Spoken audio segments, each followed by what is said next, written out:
My name is Robert Lee Keating. I go by the name of Bob. I was born in San Francisco in 1938. In 1949, we moved here to Pedro Point. I spent all of my weekends at a beach house on Pedro. It was a Pedro Mountain Surf Club.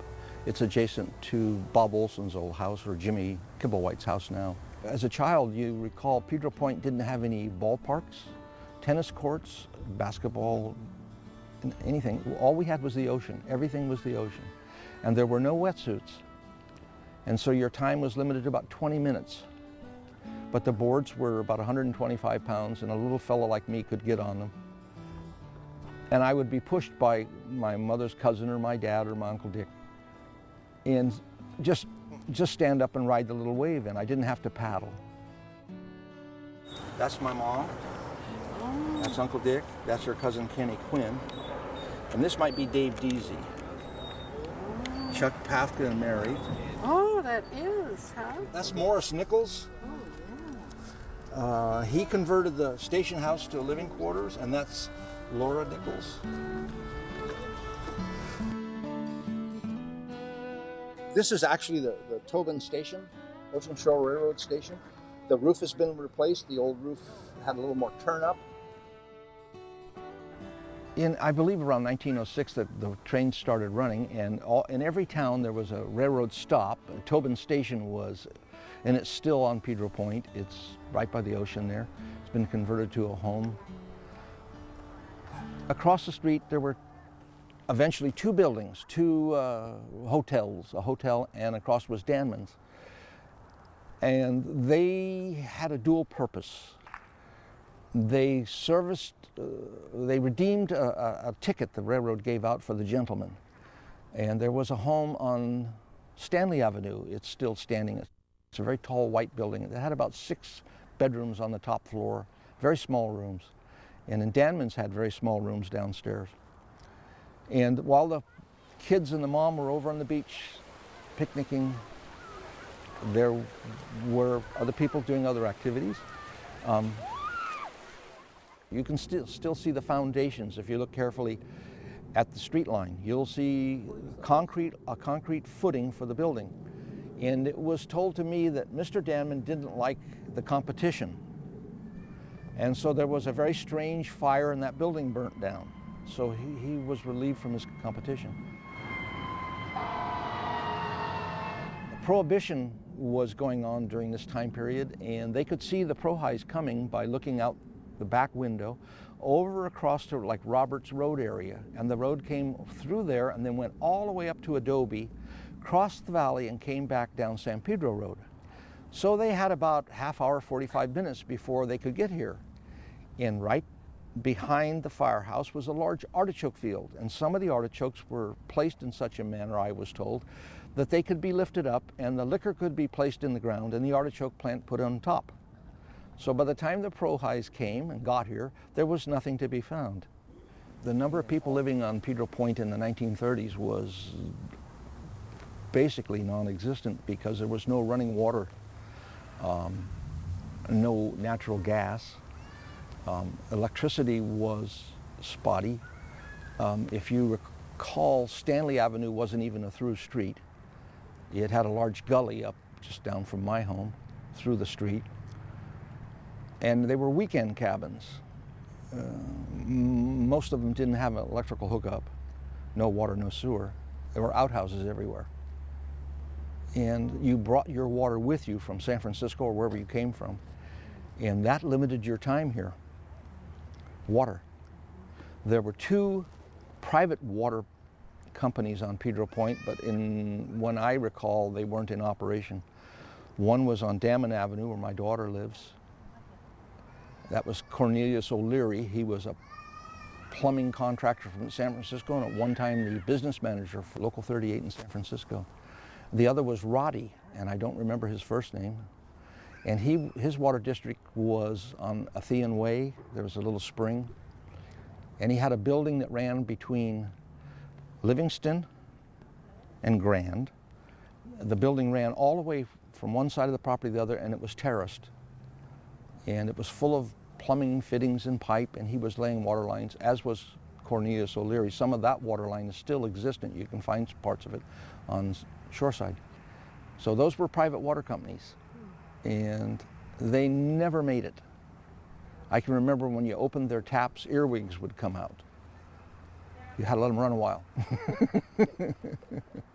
But mostly just weekenders. Water came later. We're talking in the 1930s.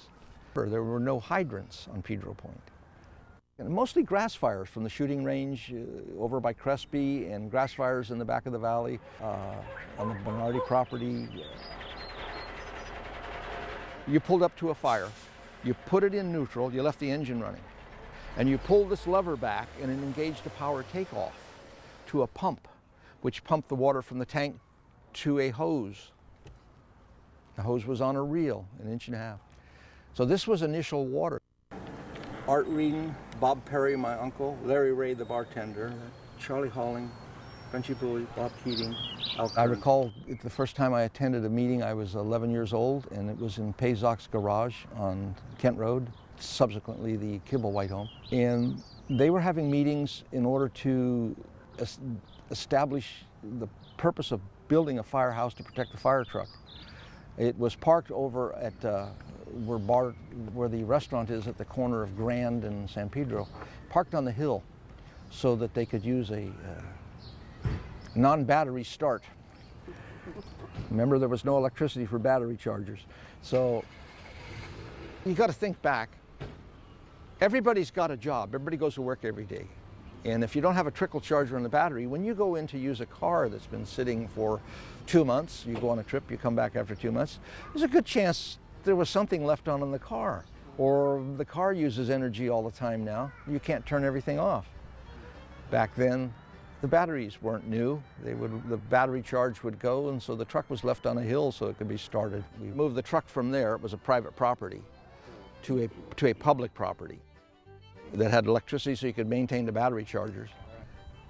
The reason the Pedro Valley Improvement Association was formed was to support a volunteer fire department, which was under the laws of the state of California a fire district, which included all of San Pedro Valley where all of the subdivision is across the highway. They started the firehouse demolition of the lot and the construction, and my dad suspended the work on our home until this building behind me was finished.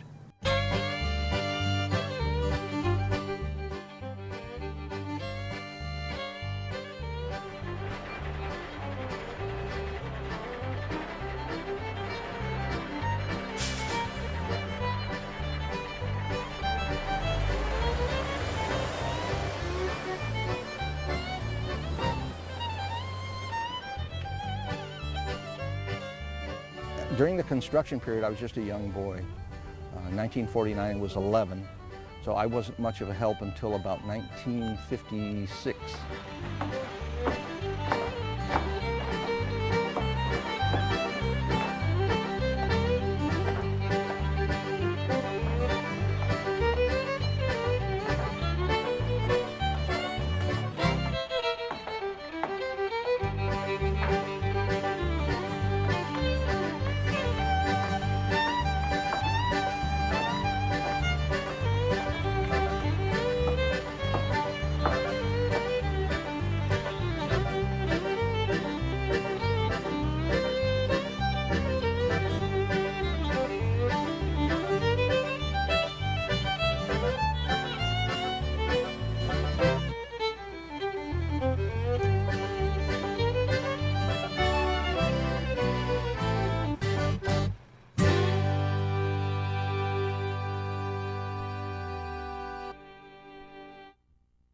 Most of the people on Pedro Point were tradesmen, plumbers, carpenters, electricians, sheet metal workers, and teamsters, concrete truck drivers.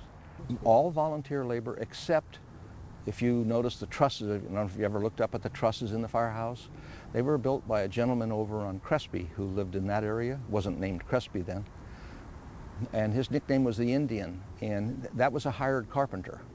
And he fabricated those trusses, and I think they're amazing to this day. I don't know who engineered them, but if you look at them, there's two lightweights and then a heavyweight truss. And it's quite an engineering feat. It's a 40-foot wide building. No posts anywhere you notice in the building. After the firehouse was built, the monies were raised to buy a fire truck. They bought a 1923 Howe. It had been on an air base somewhere in the state of California. And that was rebuilt in a small 750-gallon water tank added to it. It was a hose truck and it had a fabulous Howe pump on it. We serviced all the way up into frontier land for grass fires mainly. And up Crespi, on the left side of Crespi up on the hill, was a firing range, a gunnery range.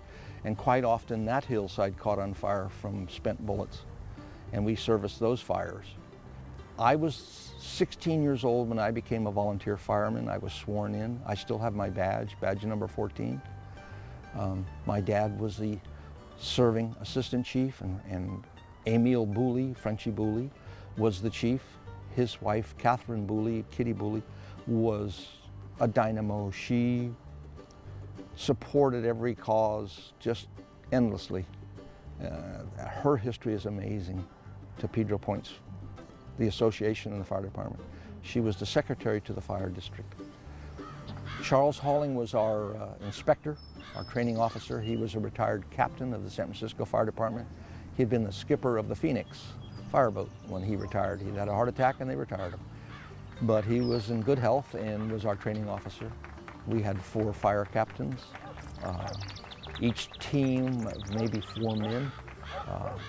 Rotated, doing maintenance on the truck, making sure the battery was charged. The Daly City Fire Department donated a chemical wagon with a skid pump on it, and that was our backup. It had hose and a pump, but no water. It was a 1918 Dodge.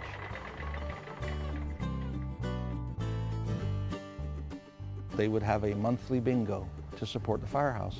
Someone would come and knock on your door and ask you to donate canned goods. There was a can of hominy. I can recall collecting that can of hominy for 2 years. It showed up every time we wanted to go collect because I don't think anybody here ate hominy. And Charlie Halling was the bingo caller and I was the floor runner, and a ticket was 10 cents. 1 bingo card. Grace Damon played about 10 cards. I don't know how she could do it. She loved to play bingo. Once a month were the dances. And they hire like an orchestra, a 3-piece orchestra. Joe Mio, generally, because he lived at Shelter Cove, he was a clarinet player.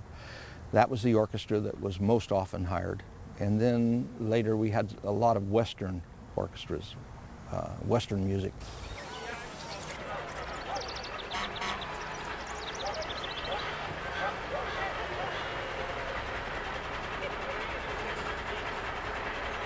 There was a structure fire on Livingston. Someone had built a porch around the gas meter, and the fire started in the porch and the top of the gas meter melted. And the natural gas was shooting up into a vent in the roof and like a blast furnace traveling through the vent. Well, my dad went in with wet gunny sacks on his back and turned the meter off, which made it so they could put the fire out. And it's the first time I saw a Philco TV, the plastic box melted around the picture tube. It had just, the heat had just melted the entire plastic phenolic case of the TV set. There was so much heat in the house. You see a tower on the front of the firehouse, and it was added by the MDs just to qualify it as a firehouse. We never dried our hoses in it. That was the front door. And you know, the remnants of the ticket booth are still there.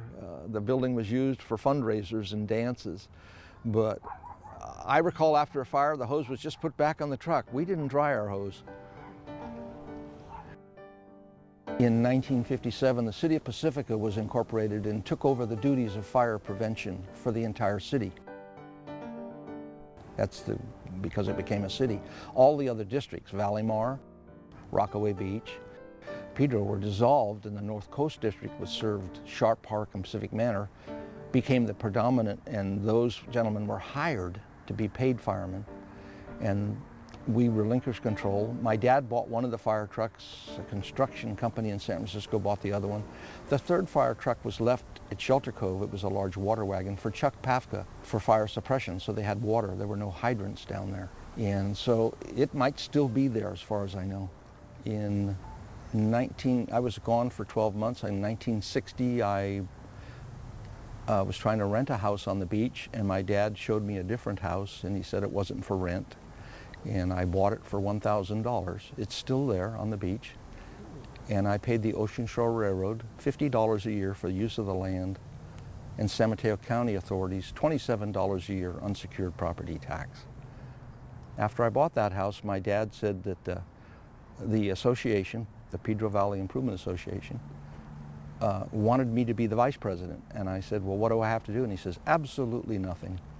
Unless the president can't make a meeting, you have nothing to do. And that was good for several years, but then the president died. Art Reed passed away. And I chaired the meeting, and I said, we have to take nominations for a new president. And they said, you should have read the bylaws. We take nominations for a new vice president. You are now the president. I was in charge for many years, and I leased it to Jim Powers for a judo club.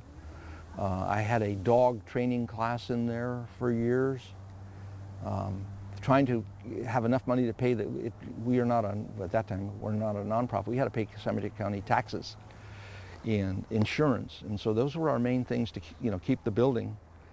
And every time someone wanted to sell the building, it was pointed out that if we gave it to the city of Pacifica, they would merely sell the property and take the proceeds.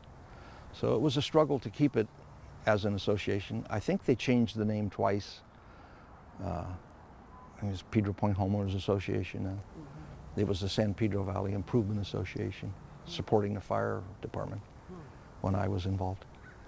Referring back to the fire at Danman's, the fire started downstairs in the hallway, and the lower building was all barred. There were bars on all the windows, so the fire department couldn't gain access there. And the fire burnt for 5 hours. There was no water pressure on Pedro Point that day. Our water tank was empty. They brought a snorkel truck in, and it couldn't put any water in the fire, and they had to wait till the fire burnt through the roof so they could get water on it. So a 5-hour smoke fire, and it just destroyed the building and the contents. And any of people that remember the contents, they had pay slips from workers on the Ocean Shore Railroad. They had photographs of the railroad being built through Pedro Point and Shelter Cove. And Larry had collected a lot of things over the years from people donating them. So it was a museum and could be a fabulous museum today. It would have been awesome if it had survived. And the downstairs had a large kitchen and a dining room and a sitting room, and then a number of bedrooms. And at that time, upstairs had a bedroom for Mr. Danman, and a kitchen was added during the time that he was still alive upstairs. I can recall being taken into the kitchen. It was a large kitchen. After the property was destroyed, it sat idle for some years, and as I said, the MDs purchased the property. And subsequently, there's some huge homes on that property now. It's been re-subdivided in the opposite direction. This door was added. We had to have a separate exit. For years, we just had the front and the back.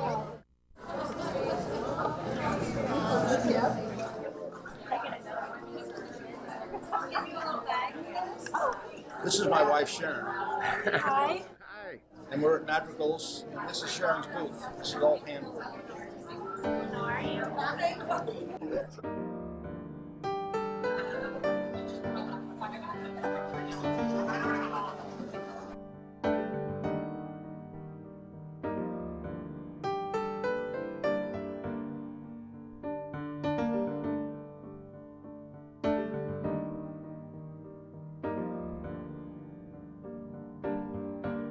The community campaigned with the Pacifica City Council to put a stop to the development of a factory outlet mall here on the field. This was a proposed development. So my name is Danny Estrella, and I started coming down to the beach here in the summer of 1964 when I was surfing. At that time, my family lived in Daly City. So I pretty much grew up on the beach here, and moved here in 1994 with my wife Lisa, moved here to Pedro Point. Shortly after that, started getting involved with the the local community association. At that time it was a PedroPoint Improvement Association.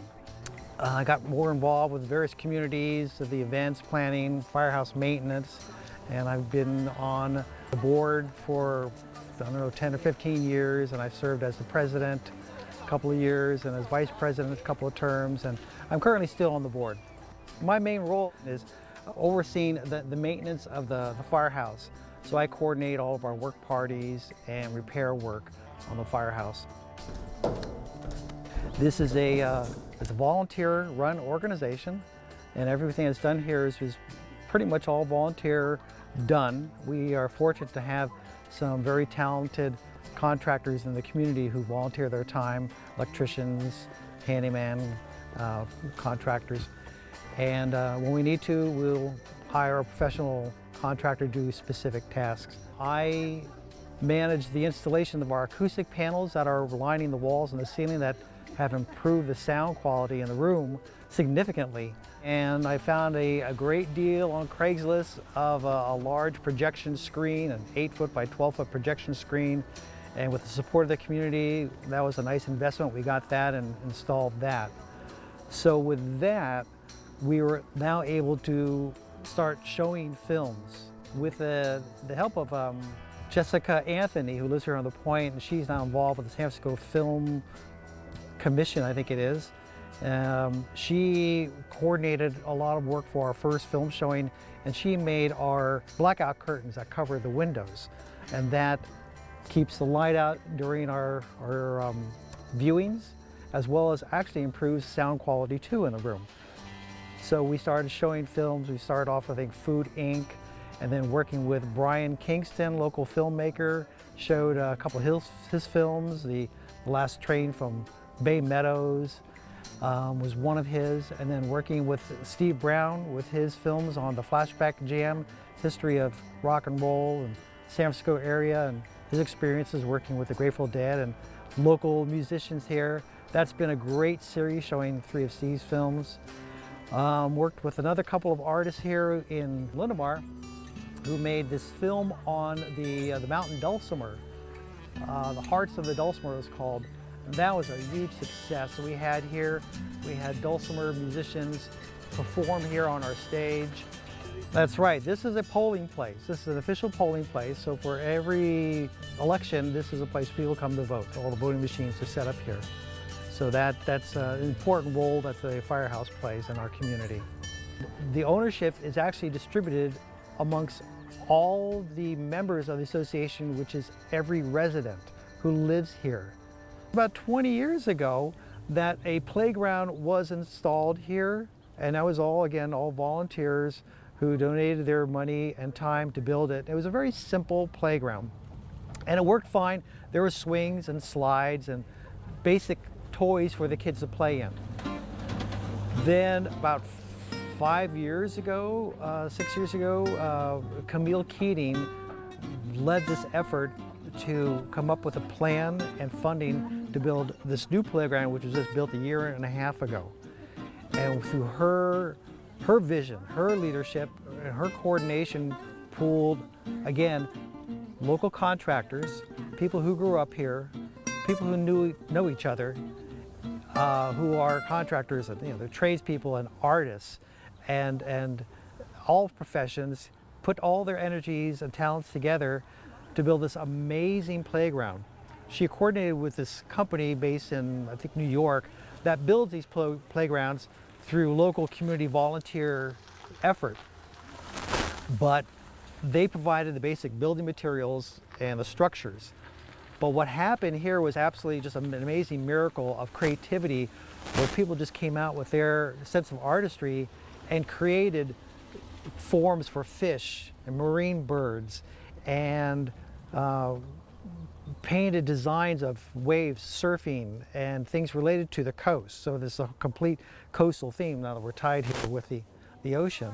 So, Camille Keating and Jennifer Hoover, and I forget who else was coordinating that, held sessions here in the firehouse, and at people's homes, we would sit down and just put the paints out, and we'd paint the tiles. And I've got 4 of them down there myself. In mine, I just copied from the poem by John Masefield, Sea Fever. Maybe a lot of people recognize this as a poem they read in high school. Nice artwork here. Here's a Keating family. It has this bullwhip kelp in the shape of a wave with a shot of San Pedro Bay and Pedro Point in the background.